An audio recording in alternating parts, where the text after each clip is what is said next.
I went vegan, but I was one of those incredibly quiet, pick me vegans. I didn't like telling people I was vegan. I didn't want to use the V word. I didn't want to have conversations with people about it. Mhm. And I didn't want anyone to judge me or ask me stupid questions or anything like that.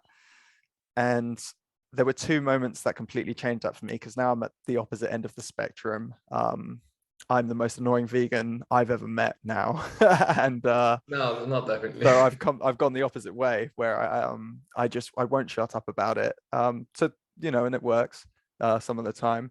But one of them was watching Earthlings. After going vegan, I went on like vegan subreddits, and people kept talking about this film, Earthlings. I was like, I have to watch it, and that made me want to start speaking up. Mhm. But one experience that happened to me that really impacted how it made me less selfish about veganism Mhm. was I had a good friend who still is my friend, that I'd known for many years, and she's within the farming industry, the animal farming industry. Mhm. And she invited us along to see some lambs, start of spring, end of winter, being born, which I'd never seen before. I was like a towny kid, I haven't really grown up around that. Um, and this was as wholesome as farming gets. It wasn't a big, huge operation factory farm. This was a smallish farm run by lovely people who spent all their time with the animals, Mhm. caring for them. And when I got there, it was just terrifying how objectified they were, regardless. All of these sheep, all pregnant, all at the same time, crowded together incredibly unnaturally. I'm presuming they'd all been artificially inseminated to achieve that.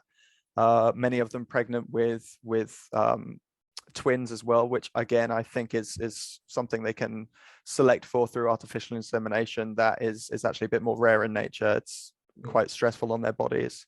Some of these sheep were prolapsing and had these incredibly crude plastic objects attached to their back, tied to them with string to keep their insides in long enough that they could give birth to these babies.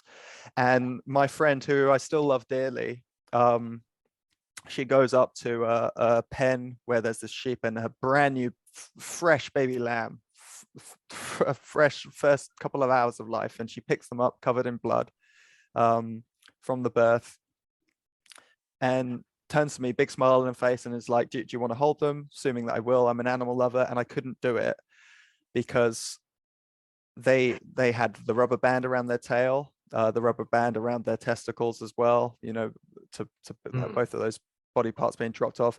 And I thought, if I hold this animal and I then hand them back, knowing what's going to happen to them in this life, it's just going to be too emotional for me. And I was like, no, I just was just like, no, they're gross. But the truth was, I was like, this poor little baby needs saving, and I'm not going to do it. I'm a coward. I'm not going to do anything, and I can't touch them.